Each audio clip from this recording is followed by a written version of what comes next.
there was just one particular week where I didn't want to wake up. I was trying to drink enough vodka. I just, in my head, I thought if I drank enough, it was so toxic and my body was so wrecked at this stage, I just thought I wouldn't wake up. With that letter that he wrote, it was actually, I said it to him after I started crying. Jeez, I feel like I'm going to cry now. But like I even said, it was like one of the most powerful things I've ever heard, like that was written. And I actually like went up and hugged you after because I could feel the pain.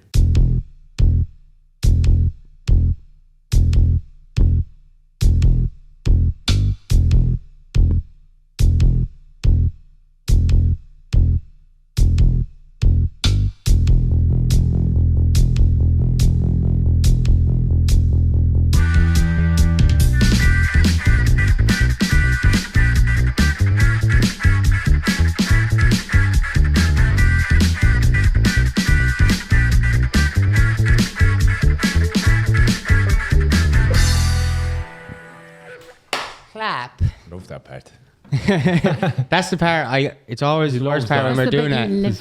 I love it, but it's different when we're doing it with guest house feedback because often guests go like that. When you hear the clap, they're like everything goes quiet, like the whole room goes quiet, and I'm always trying to do it quietly because it's not actually saying that we're starting, it's just to sync up the thing. But when you do it, everyone goes like their heart stops, like their heart sinks. And they die a little more every week. It's true. Welcome back to Everything from Noonan, Ireland's most loquacious experience. Thanks everyone for watching on YouTube or listening on Spotify. If you want to donate to the podcast, you can do so by clicking the link in the description below. Hugh will really appreciate it. He needs more eggs. Our money. We need to buy more eggs, yeah. You know that appeal we put out last week for people to put money in the door? Oh, yeah. How much do you think we got? I don't know. 20p. Actually, you're right. It is 20p. What? Someone put 20p in the door? I found 20p outside my office, and I'm reckoning that was a donation. Oh, nice. I thought you were going to say people like shoving dog shit through the letterbox. No. Yeah. Again. So maybe you didn't get round to it this last week, but the letterbox is open this week. Yeah, and Hugh has a list of everyone who hasn't. Yeah, I have. A big long list. Yeah. So we're joined by Cormac and Daryl, is it? Yeah. Yeah, and you're both brothers, and the Wolf Academy is what you run. You're both from Nav. What age are you? Are you the same age? Are you twins? No, I'm 31, Cormac's 29. Okay, right. And are you the two only siblings out there? No, there was 4 of us. So there's 2 brothers after us. There's only 5 years between the 4 of us. No way. So, very close in age, yeah. That's mad. Did you terrorise the neighbourhood growing up? You could say that, yeah. Say that. Did you terrorise your mother growing up? Lads. Our bank account, anyway, with all the food bills, I'd say. Yeah. Outrageous. Yeah, it was over 500 quid a week on food. No way. That's crazy, yeah. I've been telling people that a lot recently for some reason. It just keeps coming up. And are the other 2 brothers, you're tall as well, or the other 2? I'm well the shortest. The two others are taller than... And the 2 others are taller than him. That's mad. That's a lot of food. They should have stopped feeding them, yeah. 100 euro a week. They've been little lads. That's mad. You founded, is it just the 2 of you founded the Wolf Academy? Yeah. Are you able to explain a bit what the Wolf Academy is then? Yeah, well, Cormac came up with the idea when he was travelling. He had the idea for it first. And then I rang him saying that I wanted to do talks and skills, share my story and some of the things that have helped me get through certain struggles. That was where the idea for me came from. And when I said that to Cormac, he'd already had the idea to go around the schools sharing some of the things he'd learned on his journey in life. Okay. So what we do is talks and workshops in secondary schools, mainly with senior cycle students. We've done a bit of primary school and some younger age as well, but we focus on 15 to 19-year-olds. Yeah. Going in, we share our story that connects us with the students. We tell them honestly why we're doing what we're doing, why we're there. Yeah. And go through different exercises with them. And it's just to empower the students with the tools when they face their own challenges and their own struggles, because that's one thing that everyone on the planet is guaranteed to face. Like, so is that what you say when you're sharing your life advice, is like maybe stuff you went through, or? Yeah, I wouldn't even say it's like life advice. We try not to. Yeah, I know. Yeah, give, I know what you're saying. but I think it's a good like distinction, because we try not to give specific advice, because advice is different for everyone. So we just share our experience, our story, and then like there's lots of different parts in the story that different students will probably connect to or resonate with. Yeah, like, my story and Daryl's story is very different as well. And then we share like practical tools that have been like proven to work and that we actually use in our own lives. Like, we're not just saying, this is some tips from positive psychology or whatever. We're just like, here's a meditation that I use. This is when I use it. This is how I use it. Or visualization, or journaling, movement, breath work, whatever it is. But like real practical stuff they can actually use. And I think that piece with the sharing the story first just connects them with us. It makes people know that you're kind of valid in what you're saying. Do you know? Because like there's so many people like with that whole kind of advice thing, the people that just sit and spiel out advice, and it's like, when that's not lived. Yes. When it's filtered through somebody's lived experience. I don't know, it's just kind of, it's literally sort of filtered. People will be able to tell you, this bit worked and this bit, and this isn't so good at this time. Like it's a lot more nuanced than just like do this and this will work. The students, I don't think, like they wouldn't even realize why they're listening to us compared to someone else, but it's that like intuitively they know when it's real and when it's not. Yeah, people do intuitively. People intuitively know. They might not be aware that quality. When somebody tells a story that's real, that's lived, that's experienced, the quality of it is entirely different. Even if someone on the surface might be captivated by the story and it's fake, there is a little part of you on the inside that already knows, like, even the small little things. If a video online, you always know. You can always just tell if it's real or if I think we all have that instinct of like what's real. And it's cool to hear though, like the practical thing, because actually like within the realms of like, I don't know, helping or offering, it's always, the practical thing is so important. The first time I actually came across it was Haley, like working, what you do as a mind doctor. Is that what you call it? I don't know the terminology. Sounds really dodgy. Sounds like I bought it in some backstreet. A healer. Yeah, a healer. Yeah, a mind healer. But yeah. And that was the first time I came across someone who was like, okay, acknowledging that people have like there's the abstract elements of it, like trauma and all that stuff, and it's so good to talk about it, but like, now here's things you can do now that we're done talking about it. And I think it's really important, like, and it's what kind of tools, like tell us a bit about that, like what kind of... Well, the main thing like that I try to get across to the students is the importance of expressing themselves. Like, because no matter how small the negative emotion or the negative thought is that you have, if you don't express it in a healthy way, it's going to come out negatively. It could be just something as small as telling someone to fuck off for maybe not such a valid reason, but it will come back out if you hold it in. So I do a lot of different movement with the students to move energy around the body. That might become stagnant, or breathing. A lot of breathing exercise. Talk about journaling, the power of journaling. We'll always give them the reasons why it works. Like, it's all we can do is give them the advice, or I don't like the word advice. Give them the tools. Yeah. But like everybody, you can't fix anyone. Like, everybody is responsible to take control of their own lives and to use it. Like I said this yesterday in a workshop, it's all well and good having the knowledge or us explaining things, but it's using these tools when you need to. Because even sometimes I'll struggle with that. When the stress is high, when the anxiety is high, or whatever it is, that's the most difficult time to use these things. You can know them, but using them. So we're nearly trained not to express ourselves in ways. 100%. Like, you can't say that. Like, it's inconvenient for other people when we express ourselves, and other people don't like it. Yeah, so it's like you kind of have to unlearn and relearn.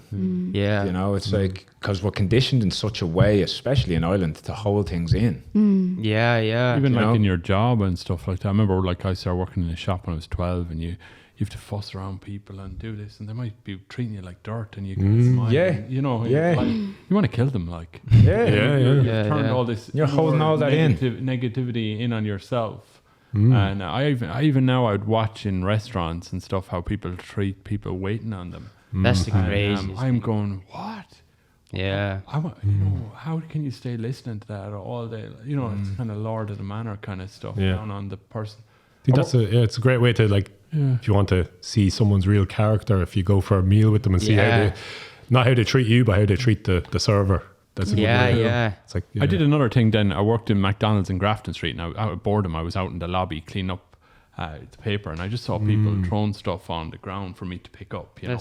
Oh, really? I worked as a cleaner for years, and there was this one arsehole in an office, and I just emptied the bin and taken the bin bag out with all the rubbish in it, and he came along, looked at me, and threw his paper cup in the bin that had just had the bin bag pulled out. It's like, that is disgraceful. Yeah, 100%. You do learn about people. So like the people throwing stuff on the ground, I just turned around and decided, I don't know why I decided to do this, not to be angry or not to be not angry, whatever, just neutral, and just neutrally look at them, because I didn't really care, because I was there all night anyway. I had to pass the time.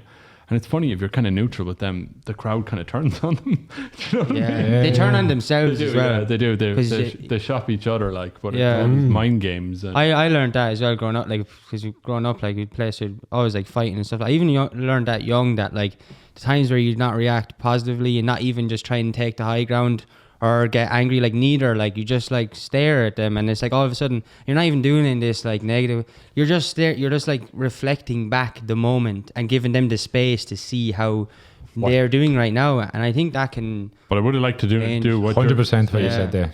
I'd like to do it yourself and express. If I had more confidence, I would have expressed myself. You know what I mean, and that would have felt even better. And like there's a lot of ways to do it. Like even for a long time when I thought I was doing it in a healthy way, a lot of mine would have been, I was letting out through my vocally. Okay. You know, like shouting, and which is fine at times, but I was doing it so much I was actually damaging my vocal cords. And it's like there's other ways then it doesn't always have to be that way. So it's like we're still learning as well. Do you know, like you're constantly learning about yourself, because I think you're constantly changing. So different things will work at different times. So it's like just being open to trying new things. That's why, like, if you have a whole toolkit and not just one technique or one thing for each thing, you need like a whole range of stuff. Like so some of the stuff I would do on my side of it, like Daryl's main focus is on expressing yourself, and that kind of relates to his story and the road he went down, and whereas my story is a bit more about like discovering what you truly want to do with your life. That's cool, Which first you have to discover who you are before you know what you want to do. So it's very mad. And both reflective techniques complement each other so well in it. Like I don't know what I want to be when I grow up yet, right? Honestly, I don't. We'll do a workshop with you. But I do like a exercise with them to get them imagining their future in 10 years, like who they want to be. As well. Really? I do, and one of my lifestyle strategies is future focus. Yes. And it's like every element, across every element, aspect, area of your life. Like originally when I first started doing it, I used to call it the Garden of Eden game. To get the idea that there's no restrictions and there's no limitations. You're not thinking, I'd like to do that, but I know I can only do this. Like that name. Everything, It really, like, changing the name of it. People suddenly went, it can be anything I want. And I think it's good, like, you're going into, like, different types of schools with different types of students. With some of them have limiting beliefs. Some of them, definitely from school kind of ingrains these limiting beliefs on us from our grades. Some students think they're A students, some think they're D students. And it's like, I'm a D student, I'll never be able to do that. Ireland is really bad with that school system. So I think that exercise, I would say the same. These students are fine too.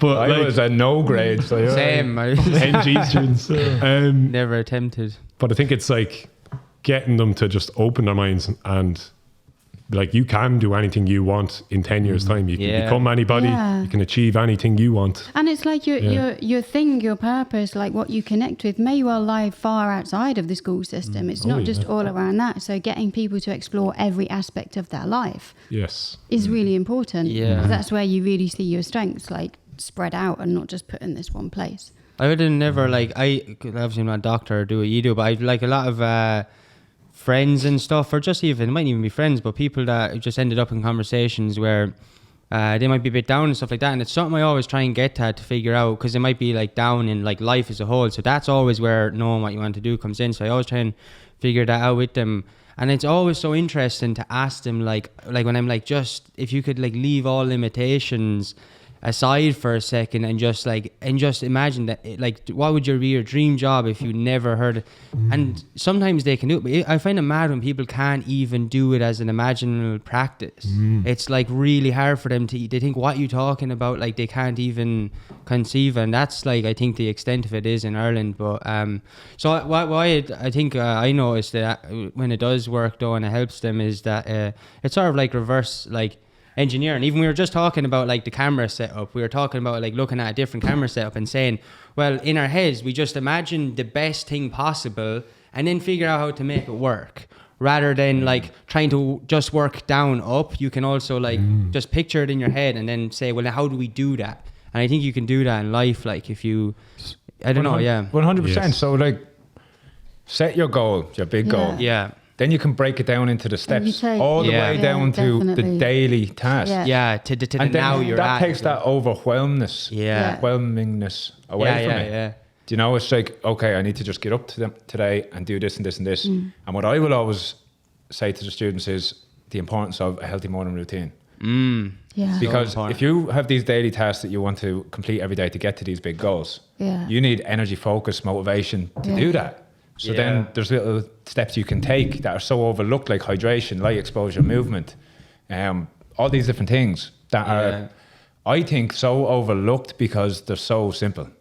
Do you know, like people don't hydrate properly. This is It's so funny. You know, and like Yeah. that's massive. Yeah, Like, it's so mad. I always have this thing because like I like the eat right, sleep right, move right stuff is really important. And I used to have this thing. It's called HALT, and it was like hungry, angry, lonely, tired, and I always added thirsty in as a second T because there's nothing makes me want to hit people more than when I'm thirsty.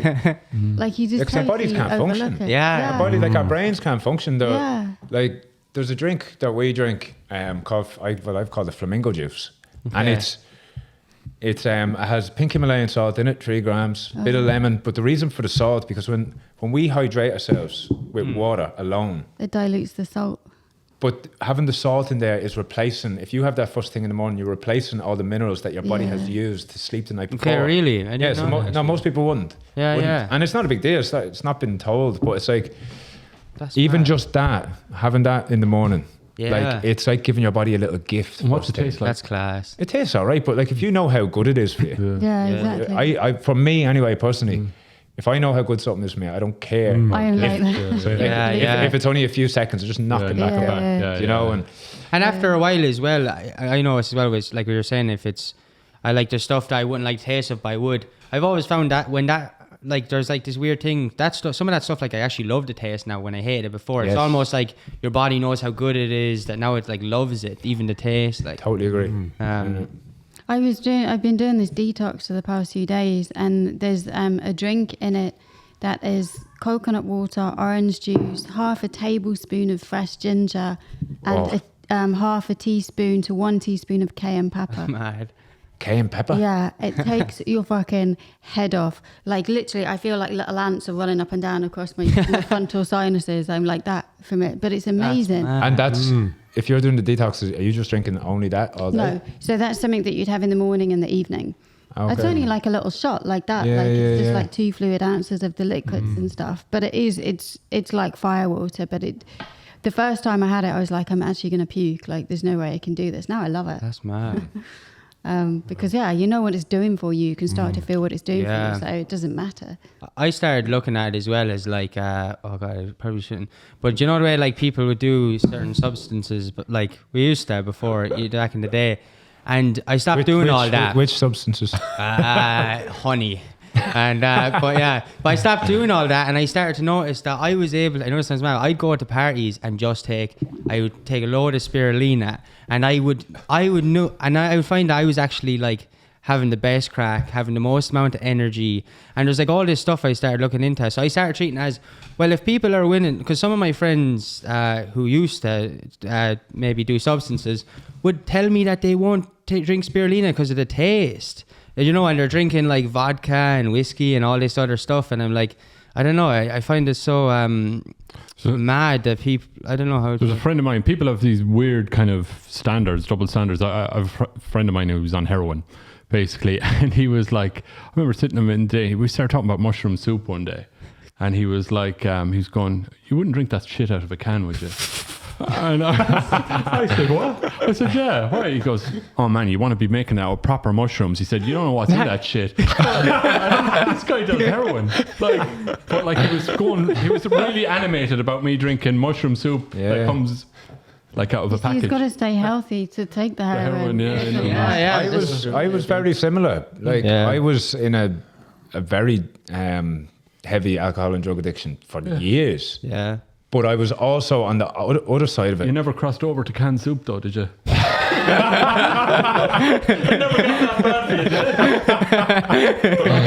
No.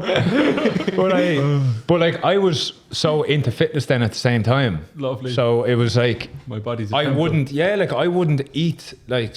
I'd be like, why wouldn't you eat sweet potato and not normal potato? But then at the weekend I would just destroy my body. You know? And half of the week I'd destroy it, and the other half I would be like, people would think I was freakishly healthy. Do you know? And that's the way I was living for 10 years. Is it that you can flick your mind from one thing to another, or how does that work? Or does your mind just? I think I would destroy myself so much on them binges I'd go on that I needed to. Well, I felt I had to go back so healthy, and that was the only way. Then I nearly justified going back into it, into that cycle again. You were able for it, like. Yeah. Well, I was. I was. What, just like, because your stories are really different, and like it's mad that like that the combining of those two things is like a perfect balance for the Wolf Academy. Are you happy just to like talk a little bit briefly about kind of your own what your stories are, because I think that's sort of like the foundation of the Wolf Academy, really, isn't it? Yeah. Well, for me, when I was 14, that's when my mindset dramatically changed. I became very destructive, and I was involved in an accident. One of my friends died in the accident. 5 girls died in the accident. It was a school bus crash, and I completely shut down after that.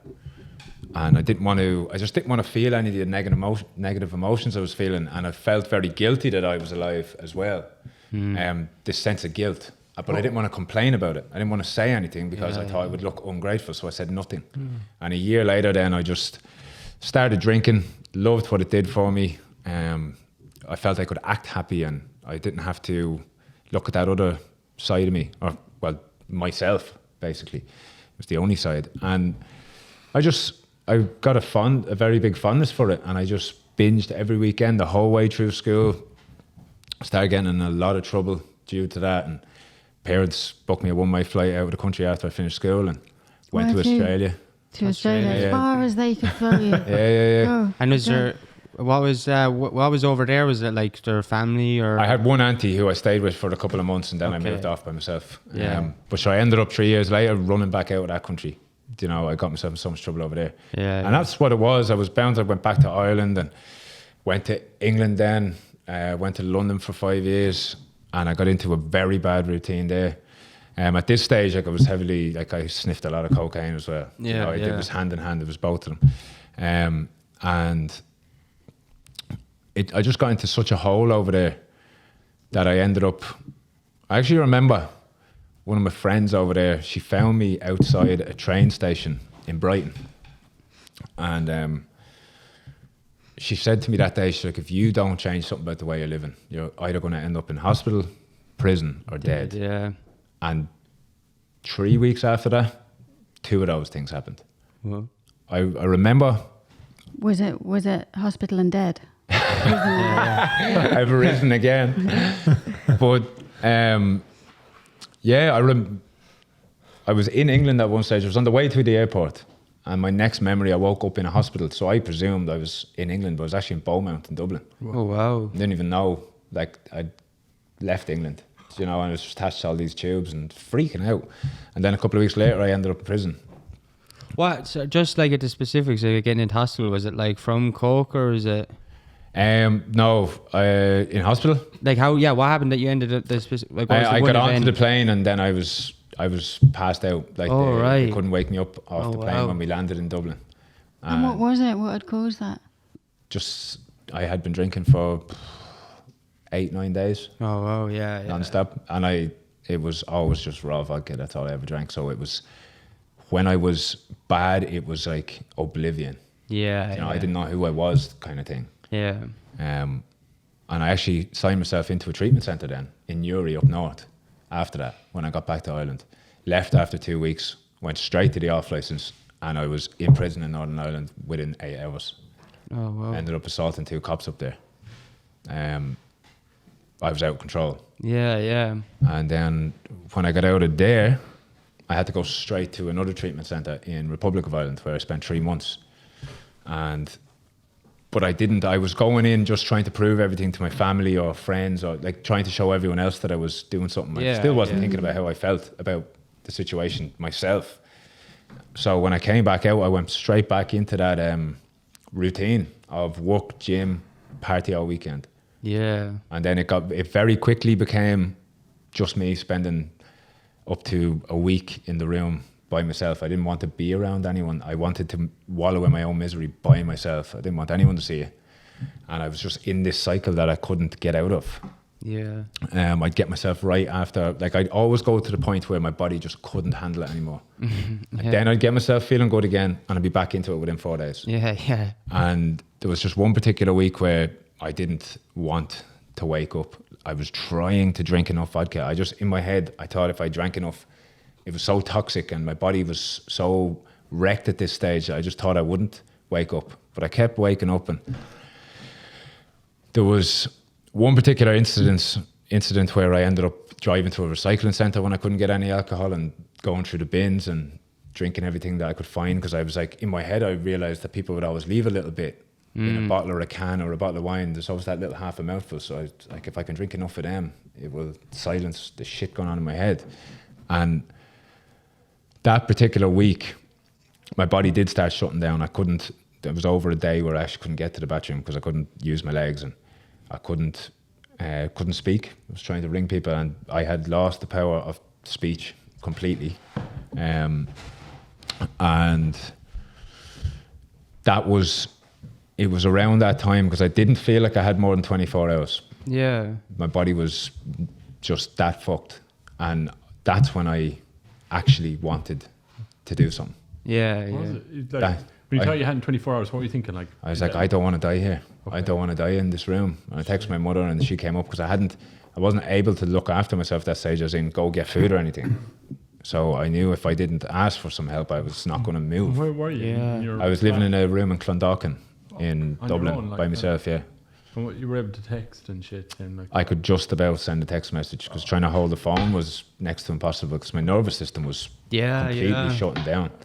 Like, what's it like waking up after you drank yourself to oblivion? Is it that guilty feeling that the rest of us get, or what? You know, I would just pray. I'd reach around hoping that there was a bit left in that bottle of vodka before I passed out, so I could neck it and then get to the off license. And there'd be not much time then for thinking.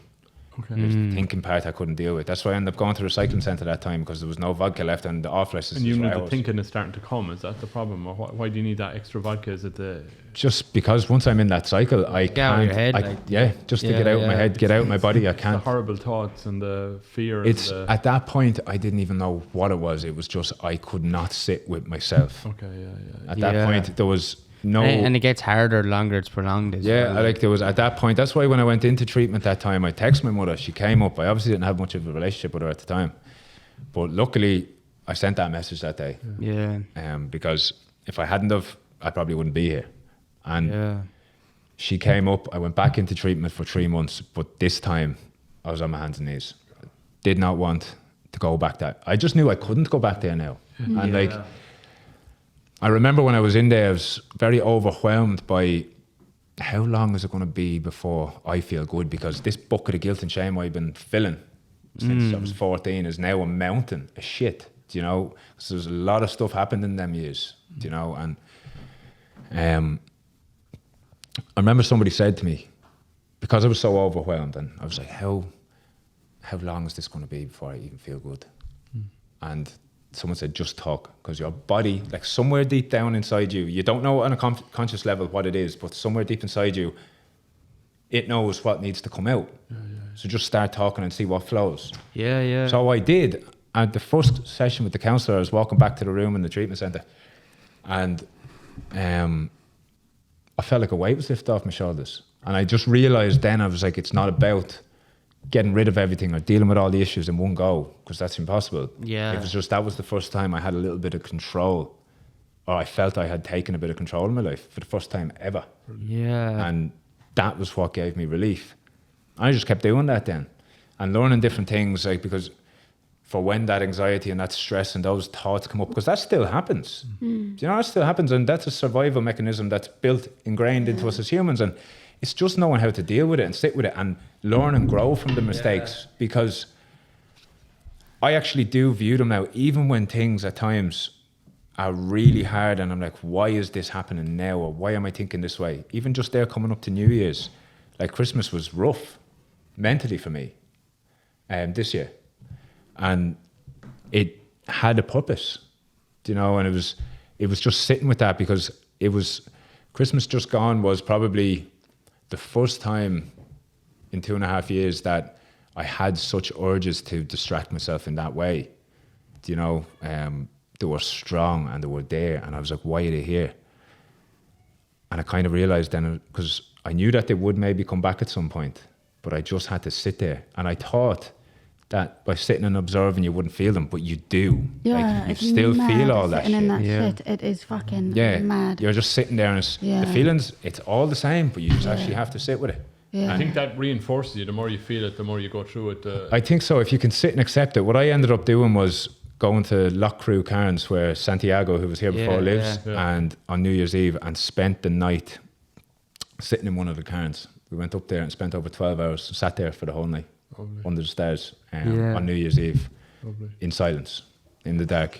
I've done a few things like that recently, just to out in the forest and stuff, just to sit with myself and see what comes up with no distractions, and that has really helped.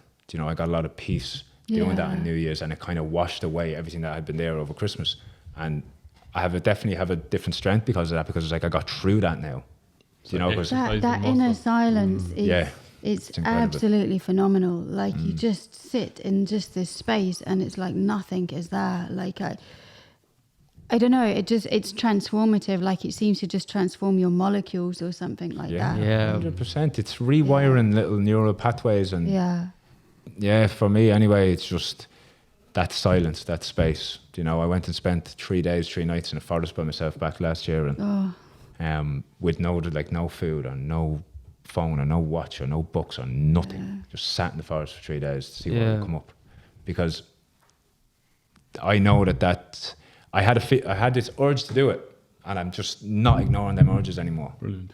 You know, because that's like, even when I was in addiction, before I ever made any decisions, I remember back then my gut, not second brain or third brain or whatever, trying to tell me, like trying to pull me back and make me stop. And I used to nearly be looking down, saying, shut up. Like, do you know what I mean? It's like, because it's turning. Because I know that something really shit is going to happen if I do what I'm about to do, but I would just ignore it. So I try not to ever ignore that anymore. I still do at times, because I'm human, but like, try not to. I'm aware of it. You know, it's just being aware of these things, because they're always going to be there. For me anyway, I feel they might dim down. I hope they will dim down, because it's still early days in a way. I think like as like cliche it is, like the time being the best healer is so true. I think there's always like you definitely hear an addiction like where there's a part of it's always there, but I do think that's always more so applicable when in the early stages. And you do find that I do think for everyone, like when there's a lot of distance for addiction, I don't fully agree that it's always part of you. I think it gets to the stage where it can be gone, but that's given you do the internal and intense work that you're talking about as well. Like, because when you integrate the reason why you do it, it's like whatever drive you have to do it. Once you integrate that, it's not as overwhelming and it's not as overpowering because it sort of worked in with other aspects of you as well. Yeah, what I'm trying to do now is actually accept that part is part of me and love that part, because that's what integration is. It's the acceptance and love of it. That saved me at the time. Yeah. Like, I had no other method of dealing with the shit that was going on for me. Yeah. That's all I knew. So that was like, it was trying to keep me safe, even though it was so horrendously fucked up my life for a long time. But it was all that I had at the time. So it's like, it was just part of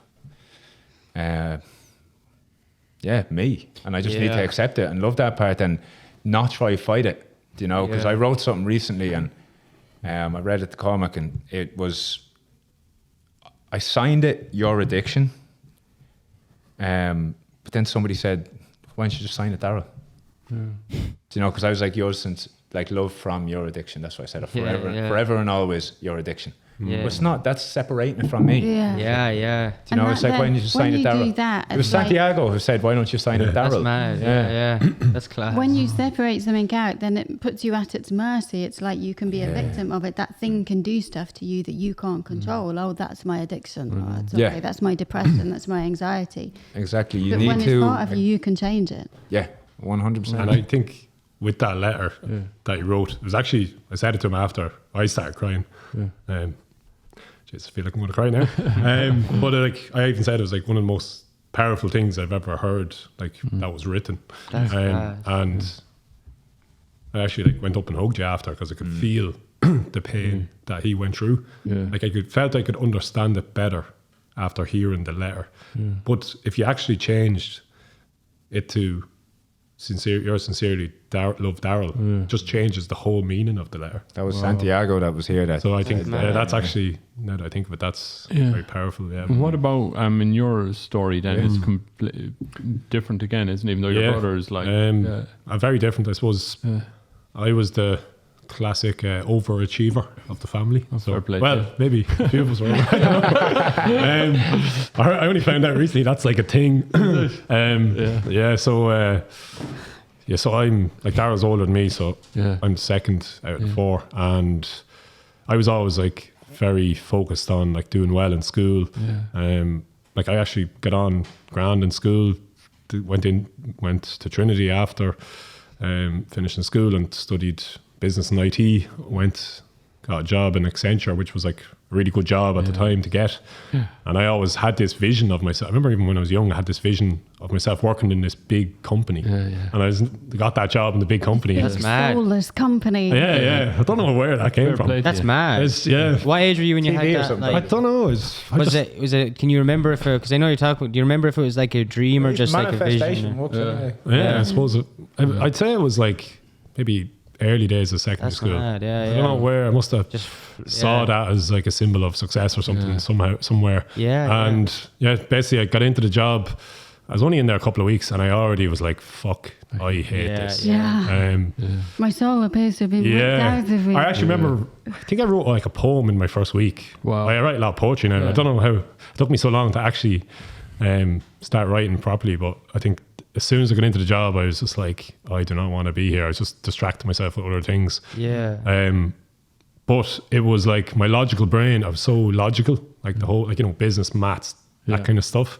I wasn't very artsy or creative at all. Even though there was that poetry wanting to come out, but I was like, there's no need to leave this job. Like, it's a good job. Just didn't make sense. And then, but while I was working there, I was working in Dublin City, and I used to pass this man on the street every day, like a homeless man. And I just remember one day walking by him and just thinking, I was wearing my suit coming from a nice apartment, and I just thought, why is it fair that this man is nothing? And I have all these things now, all this money and things. I have everything I thought I've ever wanted. And I thought, like, why is that fair? Maybe he didn't have the same opportunities as me growing up to go to college, or maybe he didn't have the love and family that I had. And then I thought someone should do something to help him and all these people on the streets. And then I thought, well, Cormac, why can't you do something? And then I was like, was coming up to Christmas at the time, and myself and my friend Marty, we decided to skip a 12 pubs at Christmas that we were supposed to go on, and we spent the money we would have spent in the pub on buying pizzas instead.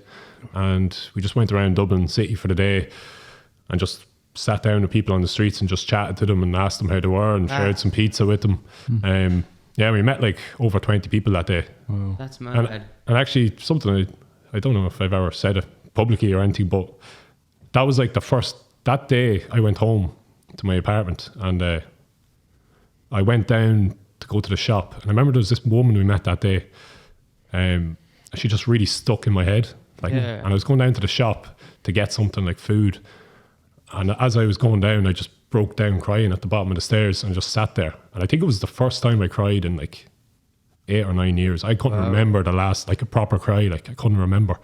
And I just burst out crying, kind of like just thinking of her on the streets when I was in my apartment. And also, I think it was crying because I felt like I was doing what I knew I wanted to do, like, helping others instead of I was kind of moving away from the IT like path, I suppose. Those things always feel like gratitude from the soul. Yes. When you get that sort of release of stuff, it's like you're still going, oh my God, thank you for seeing me, for hearing me, like feeling it's the me. nicest, it's the maddest feeling. There's loads of things that we do that we know we don't want to do, like as in like I don't know anyone who wants to do the 12 pubs of Christmas. And I don't mind to go again.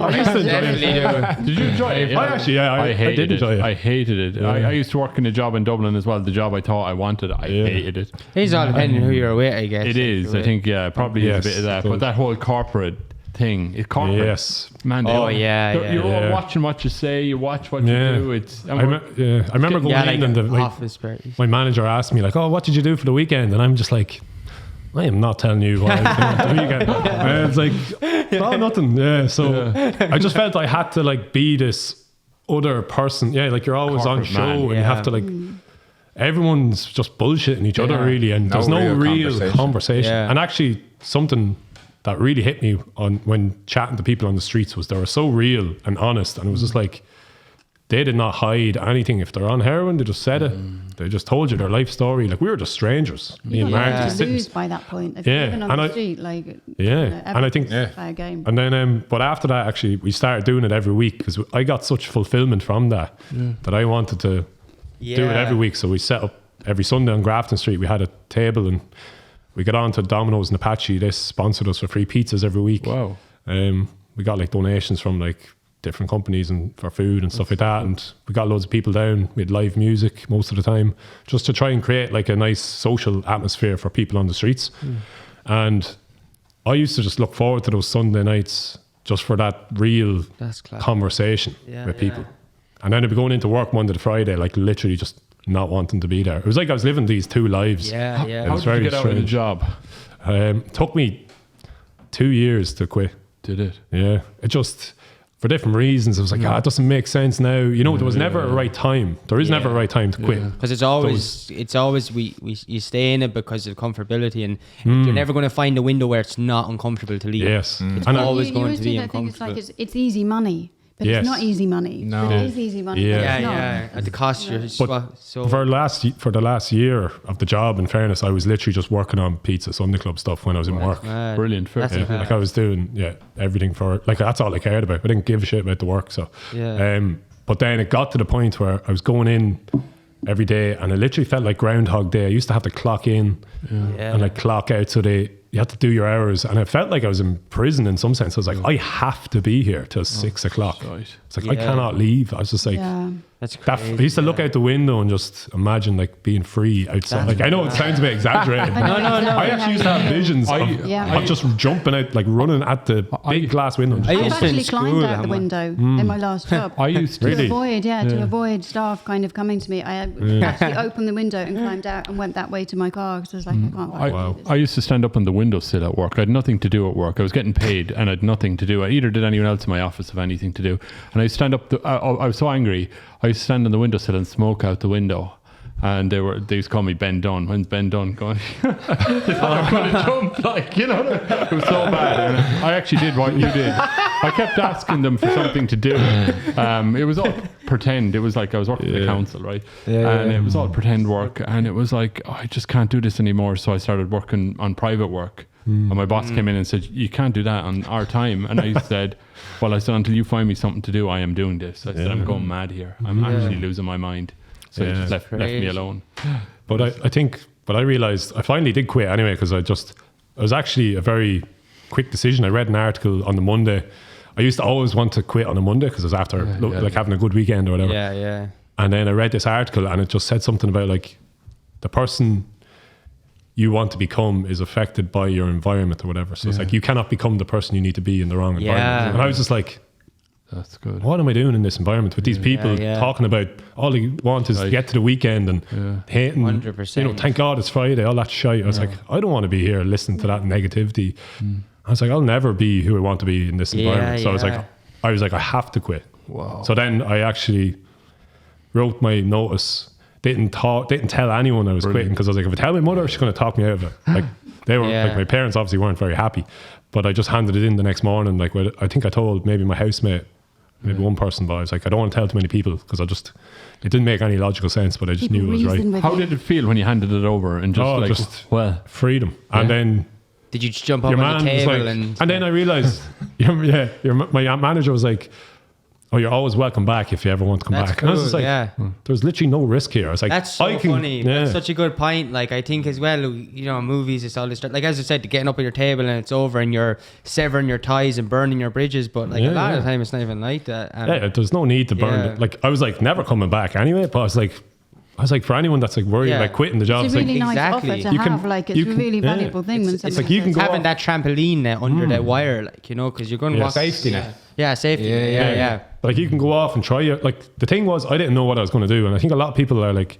waiting for clarity on the next step before they take that first step to quit something. It's hard to get clarity when you're in something shit. Yeah, but I think the Philip McKernan, he's a speaker, he's an Irish fella, but I just remember hearing it in one of his talks. He just said, like, act on what you do know. It's like, you don't want to be here, so just get out of there and then figure the next step, because you can't. It's like you can't figure the whole path from where you are. So just act on what you know. And after that, then I went traveling in Canada for a couple of years. Just took time to discover what I actually wanted to do with my life. Why was Canada the first? Did your parents buy you a one-way ticket? That's another story. I don't know why Canada. I just felt more attracted to that, and it was like that or Australia for like the 2-year visa thing, and I just felt Canada was calling me, and went with one of my best mates and had a great time over there. Worked in a bar, worked loads of different jobs. Just had loads of time to actually be, because I was always, my whole life I was always doing stuff, trying to achieve things. Did every day in Canada become like that Sunday for you then? Like, did you have that sensation? I used to I just loved going to the coffee shop. Like, I was working in a bar, so I'd usually start at like 6 p.m. So I had the whole day to myself, live beside the beach. Lovely. Walk down to the beach in the morning and swim, go to the coffee shop, write. I was doing doing a blog at the time. And I just used to love all that freedom, So, but kind of gave me the time away to get away from all the labels I'd put on myself, or maybe, ideas of who I was, and just kind of discover who I actually am and what I wanted to do. And then at the end of that trip, at the end of the 2 years, I went on a cycle by myself, because again, I was kind of hanging around with lots of people and different influences. Like, I wanted that alone time to really discover, like, okay, what am I actually going to do when I go home? Because it was almost time to go home to Ireland. And I cycled for 30 days from Montreal to the east coast of Canada, and I just had a tent on the back of my bike. And I was on that journey, I realized I was at the bottom of a mountain, actually, about halfway through the cycle. And at this point, I was like exhausted from cycling. Like, I didn't even cycle before this. Like, it was a mad enough thing to be doing, but I just wanted to give up at that point. And I was just like, what am I doing here? I was like, what am I trying to prove to myself? And then I just got this like wave of loneliness I felt at the bottom of the mountain. And then all I could think about was my family back home and the people I loved.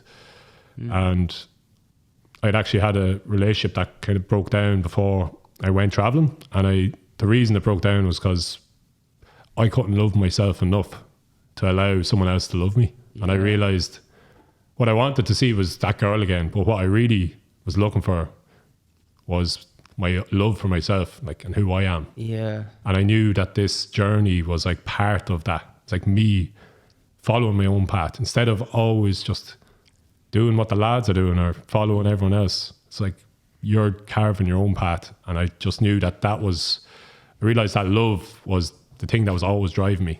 Yeah. But I was always looking for it in other people, like, you know, in the girl or whatever. But it was really love for myself. Yeah. And that's what got me to the top of the mountain. And then for me, that was like the realization is like, that's all I've ever wanted. And I think that's what most people are really looking for. Yeah. But we try to look for it in different things, like in a job or. Yeah, it is. I think like it can all be simplified, narrowed down into love. Although like you can segregate love and make love complex, but to narrow it, like I think every problem, every good thing or bad thing is either a lack of love or a lot of love. Like, yes. Everything in life, I really believe that. Actually, on that, like I wanted to ask, like both you you both had like events that lots of stuff like it relate to, and both like which had singularities. It sounded like yours was kind of like seeing the homeless man, and yours is like the incident when you were younger that sort of viscerally affected you. But it sounded like in a way it was like trigger. Like I think for to either of those events to viscerally affect you, there's somewhere on the inside. Like the seeds were planted for the two of you to have an open heart. Like it seems like you do, like you have a lot of love and just understanding, and that longing to learn about yourselves is also like parallel to longing to learning about people and like loving people and stuff. Where do you think that comes from? Why did both of you seem to have it? Like, never been asked that. Yeah, it's a good question. It's a long question. For me personally, anyway.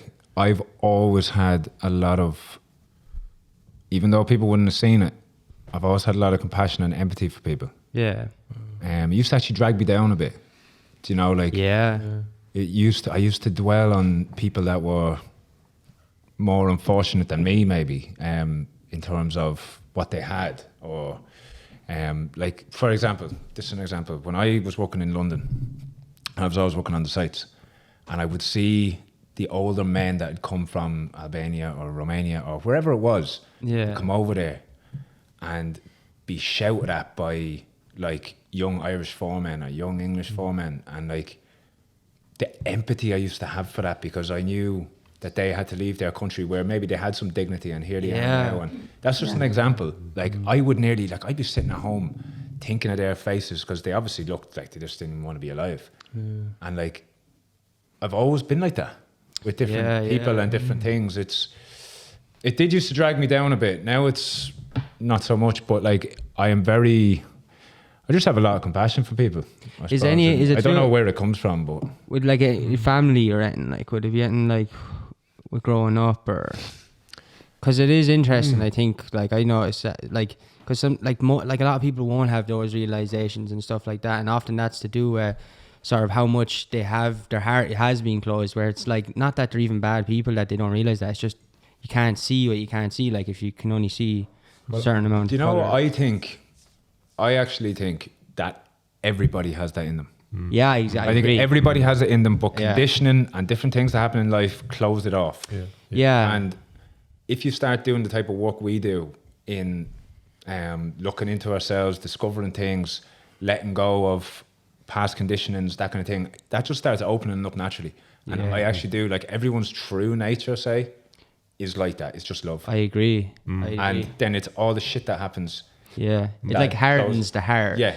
Yeah. And I think it's about softening the heart. The softer your heart, like having a hard heart, like, and being sort of hard in your exterior and presenting. It's a defense mechanism. It's actually like, even Mike Tyson, listened to him on a podcast, he said they kept asking him like, what was it like to just be a beast? And he's like, I don't want to talk about it. He's like, I wasn't a beast. He's like, I was a scared little boy. And that's like, he kept saying that, like, and that's all he says in interviews. He won't talk about that because he says that's just, he was a scared little boy, and everyone's like trying to hype it up like he was this monster that could fight everyone, and he was a great man, and like he was like in all this, but he was like, no, I was a little boy inside, terrified of the world.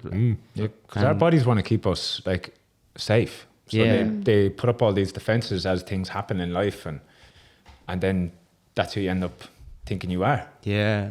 And I was the same as well. Like, I don't know, I can't speak for you, but like I'd get into a fist fight when I was younger way quicker than I get into like a verbal confrontation, because I couldn't take. But I was afraid of like someone hurting me, like my feelings. That's mad. But I'd hit them no problem, because that was my way of like taking control of that situation. Yeah. But it was all just that a scared stuff, like to let go of all that stuff is so terrifying, because you sort of accumulate it so kind of insidiously. Yeah. And slowly, and then it's like every shred of protection that you ever had, you have to let go of. And when you start to realize, shit, I have to drop all of this now, it's like, what the hell? How? And you keep going, maybe there's a way where I can keep hold of it and still be like a normal, functional person and happy. And then you go, but I kind of can't. So you start that process, and then you kind of reach a wall again, and you go, oh no, but maybe I can keep all my shit and stay like this, and it'll all be all right, and I'll be the exception to it. And this little voice inside is going, yeah, well, you know, it's not true. You got to do the work, like, and you got to. It's you against your ego, or whatever you want to call it. It just wants to hold on to them things because they did work for a long time. Yeah, and we never do anything unless it's beneficial. Every single thing that we do has some benefit embedded in it for us. We don't intentionally do stuff that's shit. Yeah, you know, I still have. It's really funny, like as like when we grow up, like and it's the same, like all council estates and stuff like that. There's like that kids, like they can be ruthless, like it's like kill or be killed. Like it's like it was like that, like whether physically or verbally. And like I never realized till you said that I used to do that same thing. Now that I think about it, like it was like stop before they even said it and just fight. Like but there was a time where I never used to do that. I was like more like picked on, and I became like the one where I started to realize, oh, if I say something back or I hit something back, I'm protecting myself, and now they're losing, and I really got lost in that, like, and it switched, and still like sometimes, and that worked so well that sometimes I'll just pass a group of young lads, and a part of like, and I have to remind myself, like, that's like a totally different time, and these are probably lovely young lads. They're just wearing the same clothes that the other young lads used to do, and that like part, like I find my putting my head back, like as if I'm gonna fight them or something, like, you know, and it's just, and then I catch myself doing it, and I'm not as much, and the more I become aware of it or talk about it or like, you know, acknowledge council it. estate power games. What is it? Council estate power games. And it wouldn't even just be uptown. It's weird, like how mad that stuff just has an effect. Because as you said, it's the ego, and if it works, it protects you. And I think until I become fully secure in myself, like that will always be, you know, it's a journey to becoming more secure in yourself and learning all that. It's hard to be vulnerable. Yeah. But that's where real strength is. 100%. And I've only learned that in the last year. Yeah. You know, we did a podcast with a guy, Ronan O'Brien. He does Brett Wave every Wednesday night on Zoom. Brilliant. But remember he said on the podcast, the real warrior doesn't wear the armour. Yeah. Yeah, it goes into battle like with nothing. Naked. That really stuck with me. Yeah. Being vulnerable. Like the biggest thing for me on this journey that I'm on now is that has changed things is honesty. And it's fucking hard to do. Yeah. To be totally honest, because there's honest, and then there's you think you're being honest because it's what you want to believe about yourself, or like there's different levels of it even, you know, and being totally honest is one of the most freeing things I've felt, isn't it?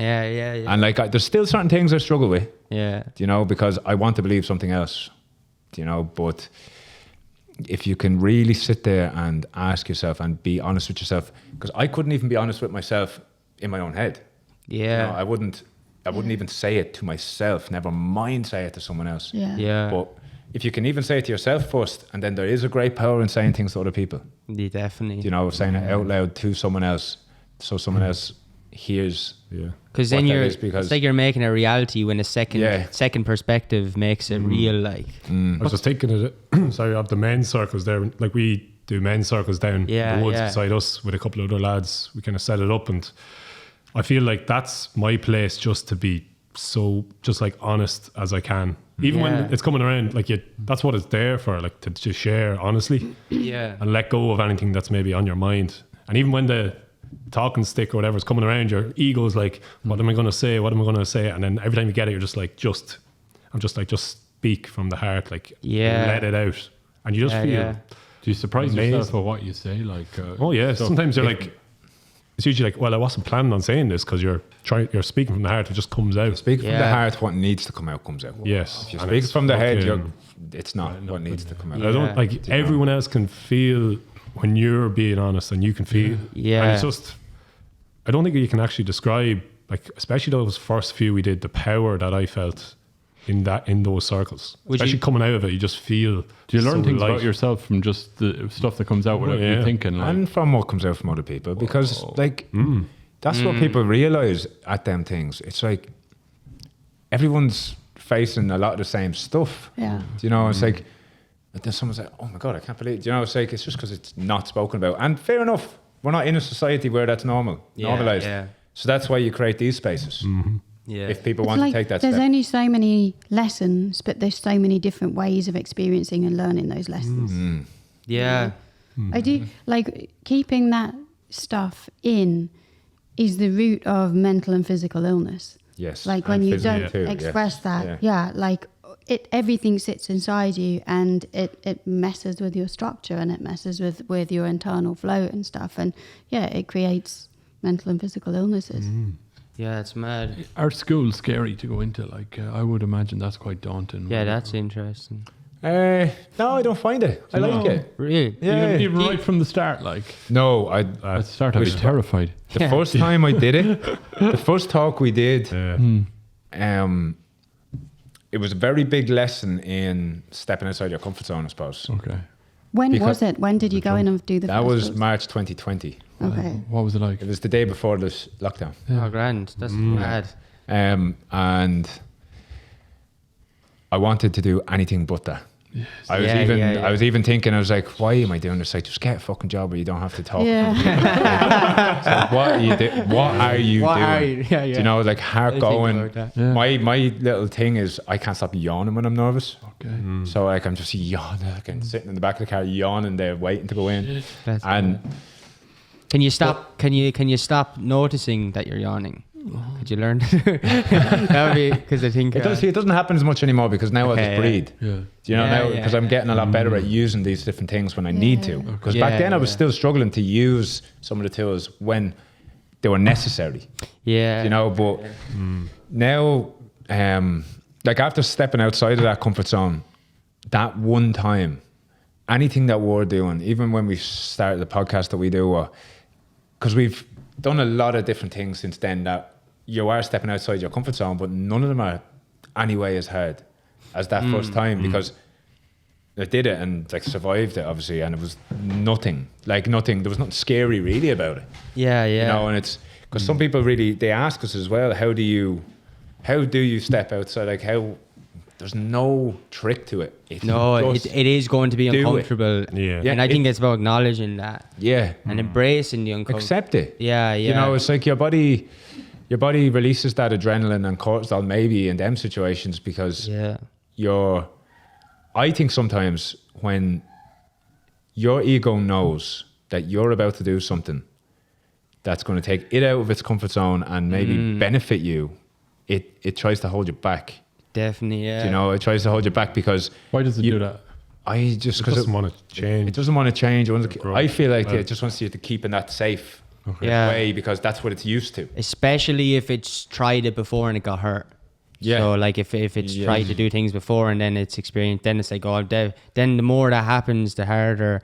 But if you there then comes a stage, because that was like that for me, where I would try to be honest with people, and then that would make me go more in my shell if I didn't get the reaction that I wanted from them. Because you've made an expectation there. Yeah, exactly. And then, but now as time goes on, like it's like sometimes now my ego and myself and my whole self is starting to get more comfortable with, it's still a process and stuff, but like it not like actually finding that comfort can come from the uncomfortable experience of hearing what you don't want to hear, and like now it's starting to get to a stage where everything bad actually leads to something good. Like so, Yes. like it's mad.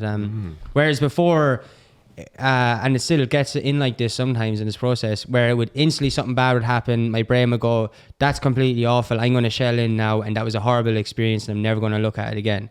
But now it's like, I still get upset when it happens, but I can review it more, and I could say, well, now what's good from it? Like, what can I learn from Yeah, this? exactly.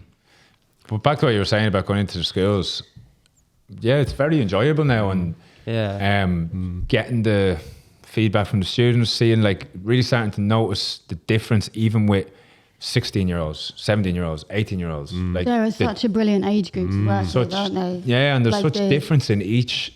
Like, because do you know when you get past a certain age, you wouldn't really know what age people are, but back at that age, every year makes a massive difference. And we've done a bit of stuff with 12-year-olds, 11, 12-year-olds in primary schools. We're actually going in there next week for the second workshop with them. That's really and cool. Even the difference, because they have such high spirits. Yeah, I was just thinking of that. They all have like their own personality when they're in sixth class. And then when you go to TY, they're like, Lost it. Isn't it mad? they're just like, TY, I'm just a carbon copy of that person. Yeah. because I don't want to be later. It's Yeah, crazy. they just, you know? the spark is just gone, like in a lot of them. Yeah. It's scary, In like to TY. see. Yeah, they're just like no motivation, no energy, and we're like, you know, that's why we're there. I suppose. why, yeah. Bring it back. Like your one at a teacher we were in with recently did an interview, or sorry, not an interview, a survey with students, and motivation was the main thing that they're lacking, and that's what she was asking us to bring motivation. Yeah. But like, they just seem to be missing that spark, and I like to think it's as if like we all have a spark, individual spark, and you can see it in the sixth class. Some of them you can already see starting to lose it because they're getting more self-conscious of like what people think about them, and then they go into secondary school, and that's a big change because there's more people. Yeah. Like all they're afraid of is they want to make friends, and they want to fit in, so you'll do anything to fit in. So you let go of your individual ideas to fit in with the group, so you lose your individual spark. And I suppose other things as well with school, it doesn't, as you mentioned earlier, like it doesn't promote, you know, all the intelligences. Like it's only academics, and it gets very serious. and then everyone's secondary school. just dampening sparks. And like what we're trying to do is like reignite that spark and maybe like make it into a flame, or like, you know, not try and get our own ideas across, just get them to tap into that, and like it's like, oh, this is who I want to be, this is what I want to do. I think the two, like what you were saying, there's the two parts that I think are massive effects on that, like the spark being lost is, one is like the all of a sudden you're a lot more conscious, like people going through puberty and stuff like that. There's a lot more, of course, like you're worried about your friends and how you look and stuff like that. The other massive thing is, I remember, to me, first year wasn't too bad for the first year. I didn't like the school, but I noticed I went to 3 different schools in like 2 years, like, and it was the same thing. Like the first when you first go into first year, it wasn't too bad. It was kind of a bit exciting because it was like you have these new subjects that you've always heard about, and it's like something a bit different. But I swear to God, it goes from the first few months of first year to be like, oh, welcome, here's some new things. You get to do woodwork. That's fun. And then all of a sudden they're like, listen up now or you're going to be homeless. Like, and it's like, they're like, and they start going like, you know, like, get, like, then all of a sudden it goes like that. Like they all start saying like, because I think they have realization where, oh God, they're having so much fun now. If their grades are down, I'd get in trouble. Like, and it's like, I better. If they start figuring out who they are, the whole world will be in trouble. Yeah, people start painting things. I said to my little cousin lately, I was saying, life is much better. The longer it goes on, it gets better and better. When I was in school, they used to say like, oh, you think this is tough? Wait till you get to secondary school, you won't know what you're in for. And it was just going to get worse and worse and worse. And life was going to get tougher and tougher. And they'd say to you in school, these are the best years of your life. Like you get into the real world. On my I said that in the talk once. I was like, that's the most bullshit you'll ever hear. Homeschooling was really nice. I was like, unless your life is just really, really shit. I had all my friends. I had a nice time at school. Yeah. Like, I wanted to be an architect, and they told me you couldn't be an architect. You'd have to do Latin to be an architect. So, all architects yeah, I don't know the only speak fuck why. But Latin and maths, and it's not for you. So I found a way of being an architect by going to England. And I actually do anything they want. Oh, really? Yeah. We let people do anything they but want. I thought. I wouldn't say that. I thought my brother did it the year before me, and I remember getting tackled in the yard. Is your brother doing architecture in England? Sure, he'd no interest. 2 teachers shouting down at me. I said, look, I can't stop him. I said, he can do whatever he likes. Oh no, we wish him the best of luck. But they were so fucking angry, and I thought, don't let them know that you're doing the same thing because they'll stop it. Wow. I was literally scared of them, you know, and that was the kind of attitude. And when I got there, it was like, ooh, I'm free. It was like being out of prison. That's mad. What's your because your vision with the Wolf Academy is really comprehensive. Like you have like a structure and like where you want things to go. Like, do you want to tell us a bit more about that? So our vision is to transform education in Ireland so young people connect with themselves and become happier and healthier and live lives that they want to live.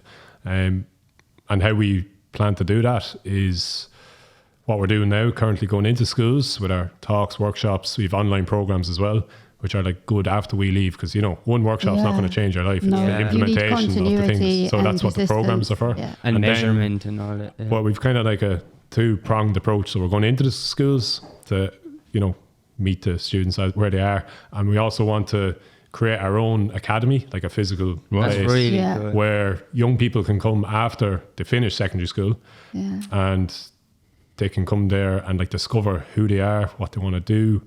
Like we'll be doing things in mind, body, spirit development, like, you know, meditation, yoga. That's massive. We'll have a full gym there. That's so important and it's very, so beneficial. Yeah, something that's like student led. So it's like, we call it someone come up with a gap year, so a growth and purpose year. It's like just to grow and discover your purpose before you make a decision on like going to college. Like the amount of people, I think the dropout rates for first year of college is huge. Could be like 40%. I'm not sure if that's exact figures, but it's like the amount of people that go into a course because they think they should after doing their leaving cert, and then they drop out because it's not what they want. So we want to be the gap in between. Yeah, it's like you don't have to go to college. You don't have to do any. You can do what you want to do, and we're just like, we just believe that you have to discover who you are first before you discover what you want to do. Because you can't be a success at it. You can't get anything back from it. You know, like if you don't know, if it's not the right thing for you, it doesn't matter how hard you work at it and how much of you put into it. It's never going to be right. You're never going to get the right thing back. And never get the right fulfillment. And I don't think, like, how are you supposed to figure that out at 17 and 18? I don't think you have the life experience to know what you want to do. And it's not even... They probably won't even figure it out. They might not even figure it out in the gap year. Yeah, but it's like you figure out more about yourself and then maybe go into something that you like, and that journey will lead. It's just enjoying, try something. enjoying the journey. Strengths are and how to use them. And that's worth loads, just knowing that. But even giving them yourself. them skills, you know, like for life, and then sending them out into the world. Yeah. You know? I saw a thing online or somewhere, I don't know, during the week about like, while your parents are watching you growing up, you're also watching them growing up. And I think that's kind of true, because you don't really grow up until you're 80, 90 or till you're dead. Like you just keep changing. And, There's no end. There is no end. And that's like a good point with the parents, because we realized going into the schools, like it's all well and good, you know, the students go home inspired, like they want to meditate or visualize or write their goals.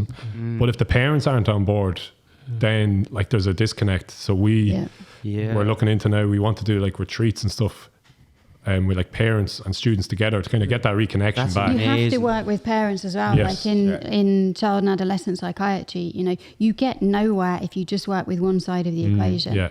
Because although that person can change, you have to change the other side of the dynamic as well. Yes. You know? And teachers as well. We do teacher workshops too. Because like, as you said, like if teachers are like that, putting you down, you can't do this. Like that's going against as well what we're trying to do. So everyone has to be on the same even sort of like page. Employers, when you start working, do you know, it's like with the best will in the world, you can't keep up like good life practices and good wellness practices if work and employers are making these demands on you. It's just becomes shit that you have to fit in on top of all the other crap, and then people don't want to do it. I think as well, like with the world being in whatever state it is, there's a lot of narrative is like, you know, change to you and they'll change tomorrow, which I 100% agree. But the problem, I do think the best way, maybe not the best, there's no best way, but a way that we need to acknowledge is to go down the route of like what you're talking about, which is, so you're still doing it for the kids, but there needs to be, when something's shit, we need to find out why it was shit, so you reverse engineer it. And it's like the whole from the top down, like you have to change the teachers and the kids, because if we all just influence the kids to be happy and stuff tomorrow, and they go into school and all the teachers beat that out of them again, like not beat that out of them, but would have been back in the day where you were saying, but like but you know what I mean, like if they just you know, it needs to change from the top down as well as much as the down up, like like we have a guy, Paddy Maughan, he's a neuro coach, brain coach, and he has done workshops with the teachers. That's really cool. Go down very well. But it's just about having everyone, I suppose, on somewhat the same wavelength, you know, so that the stuff can be implemented. And They seem to be open to it, like the schools. Like some people, like, I'm surprised they're open to what you're doing. That's what I was thinking. Like, I got nowhere with them when I tried to do the stuff that I do in schools. I went to so many places and contacted so many people, and everyone that I spoke to on the phone was like, yeah, that's great. God, that's brilliant. That's exactly what's needed. Not one single follow-up. That was about 4 years ago, probably. Well, to figure that out, what kind of areas do you do them in? Like, is it all over Ireland? All over Ireland. Okay, right. Yeah. Have you found it easier in cities or harder in cities? Have you noticed any patterns or anything that might be? No. There's not too many patterns, Not really. too many It's very patterns. random. Yeah. Okay, right.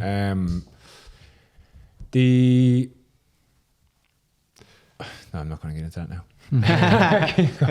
I think like it is sometimes like schools following up, like they can be hard, like to get them to follow up at certain times as well. You definitely have to, because it's kind of a complex enough system because there's no one actually, like, say, in charge of the teacher to make sure they're following up with you. You know what I mean? They're like, teacher is kind of their own boss in that sense for certain things. So it kind of comes down to how dedicated they are. Comes down to you finding the good teachers that are really looking for the stuff for the students. You know. Have you focus in on TYs? We have mainly. The reason for doing that was because they have that little bit more time. But like this week, we were with 4 6-year groups. You know, and they're the people you should be with if they want them to get good exams as well. Like, they should be letting you do it with them as well. Like, they are. To be honest, I've been pleasantly surprised at how open they are. That's that's really cool. And like, it's great to go around all the different provinces as well. You know, it's what we notice with Ireland. It's word of mouth, and they seem to want to hear from someone else how we are, like how you are, instead of, like, I just feel like maybe I'm wrong saying this, but in America it's like they'll read it and they'll be like, okay, come on, you know. But in Ireland they need that validation. It's the Irish way. They need that validation, and which is cool because we're starting to get it, and like people ring us. You know, since we don't really have to push it out ourselves. I got really paranoid when I was doing it because someone who answered the phone, or like a secretary or somebody, I suppose, said, "You're English." It was one of the first things she said to me, and I was like, "Yeah, but I've been living here for a long time now." Jesus Christ. And I was like, God, I wonder, does that actually have anything to do with it? And you're just saying, like, people like that word of mouth and that kind of recommendation and stuff, and like, I wonder, like, for some people, is that? Yeah, you'd never know. You know, like. Yeah, it's hard. That's the thing. Like, there's so many different personalities out there, like characters like, that working in schools. So it's hard to know. Like, it's not the one for all. Thing, you know, definitely not. It's just and it does depend on the individual that you get. Like, literally, you know, and the timing as well. Like, if people happen to be looking that week for something different, and you know, there's so many factors that are at play. But like, there is such a need for, like, and I think there's a huge need for it. Some people might overlook, like, the well-being, like, it'd be grand, but it's like, I don't think that approach is, like, really acceptable anymore. It's definitely not. It really won't be grand for suppressing everything. But like, it's not about, like, we're going against the academics. Like, when you have these, when you're happy and healthy and like you're doing a nice morning routine, you feel more energized, you're going to do way better in your exams. So it's not like we're going against any academic side. It's just like they're doing the academic stuff fine. Yeah. We're not going to get into that. We're just going to do the other side, which is like looking after the actual person. Yeah. And then they're going to thrive in whatever they want to do.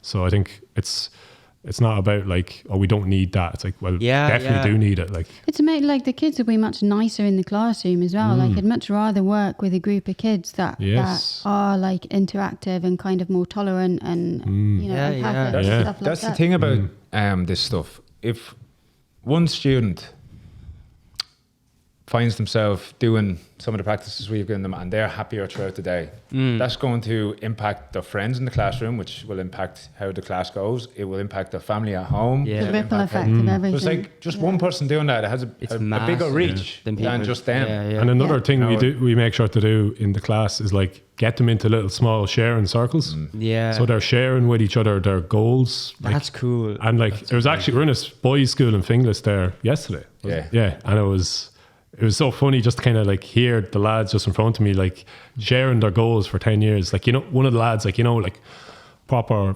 Finglas lad, he was like, didn't give a shit about anything. But then he was like, He's like, fuck it. I might actually have a family too. Yeah, he's like, I'm gonna take over the DJ scene in Dublin, and then the next goal was like, I want a romantic, loving relationship. Wow. And I want, fuck it, lads, I want to have a family as well. That's I was just like, that's fucking. It was just beautiful to hear. He was saying, you could even see he was pushing himself to say it. Yeah. But like, that's, I suppose everyone really wants it. it. Have a family. Right, good. That's class. Yeah, that is lovely though. That is I suppose if they're sharing that with each other, they're all like, fuck, I'm the same as that, you know. Yeah. So I think that sharing part is huge. Any unusual dreams? Or like from these kids, any unusual? Anyone want to be a world leader or anything like that? Or? We don't really hear them. We kind of let them to themselves. Their own thing, because I think you can even see sometimes when we say we're going to share our goals, they're kind of like, because they think they're going to have to say it in front of everyone. Yeah. So that's why we let them go into small their groups. Yeah. That's way place, cooler. yeah. That's way But they do really love the group work, because school is very individual. It's like, don't let anyone see your test. Don't let anyone copy your homework. Don't let anyone, like, everything is done individually on your own. Individualism. It's funny. I've just had a flashback of first year. They asked us what we wanted to be when we grow up, you know, or different things, you know. I remember there was one kid in the class that he wanted to be an archbishop. And we were just laughing about that for years after. Did he do it? No, he didn't. He only made it to the priest. No, he didn't even become a priest. It's kids now. In primary school, I wanted to be a priest, and in the secondary school, when they asked me that, I actually always did. And in secondary school, I used to say an architect. The first time I met Hugh, actually, was mad. I was like getting my hair cut, and like this was like years ago. Like when I was younger, like I didn't even meet. Like just my first memory of him was when I was getting my hair cut. Like I was like kind of supposed to be in school, but not really. And your mum was like, "What do you want to do when you're older?" And I was like, "Oh, an architect." And then he came in, and she was like, as if by magic. Yeah, she was like, "Oh, here's an architect here." Yeah, like, and that's mad. The first memory I have of him, like, and years later, all this, whatever. But like, yeah, she was like, she was just like, yeah, I want. She's like, "Oh, here's an architect here," and she goes, "He might let you do work experience," and he was like, "Oh yeah, or whatever." You're probably like, whatever. Probably got that, but yeah, it's mad. But yeah, I wanted to be a priest, but not an archbishop. I didn't have those sort of. I was too limited. Too limited. I want to be pope. yeah. It's too limited. Should we finish up now? We're going for a good time anyway. Is there anything else? Where can people find you and stuff? So on social media, Wolf Academy IRL on Instagram, and Wolf Academy on Facebook, and then either Daryl or Cormac at wolfacademy.ie if anyone has any questions or wants any information on any of the stuff we do. Daryl or Cormac at wolfacademy.ie. Yeah, all the links in the description below and in the comment below, so you can go check it out, follow them, and support what they're doing. It's really cool. I'm starting to hear a lot more, like, it's like even similar, like what you're doing is sort of aligned with like Crowhog wanting to have studios that people can go in, you know, more creative things where like people can did you know, like I was thinking, like, you know, someone who wants to do video editing, they have to go and commit to a few years course, where it's like, imagine they could just go into a place, try out video editing and say, actually, this is the worst thing I've ever done, and then just never have to commit to.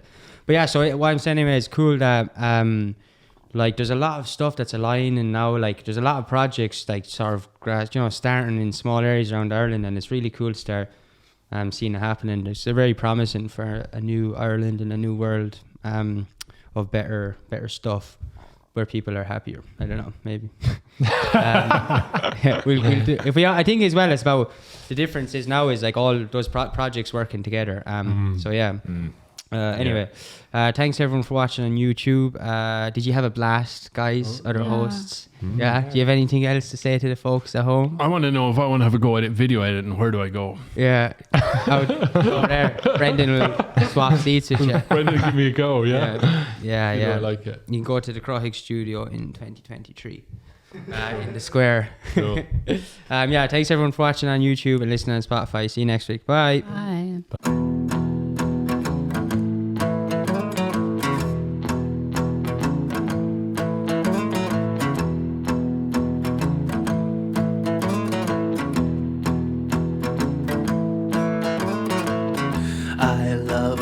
Taste of strawberry medicine as it runs down my neck. I feel it draw me in, and when it settles on my mind, just know you'll find me there inside.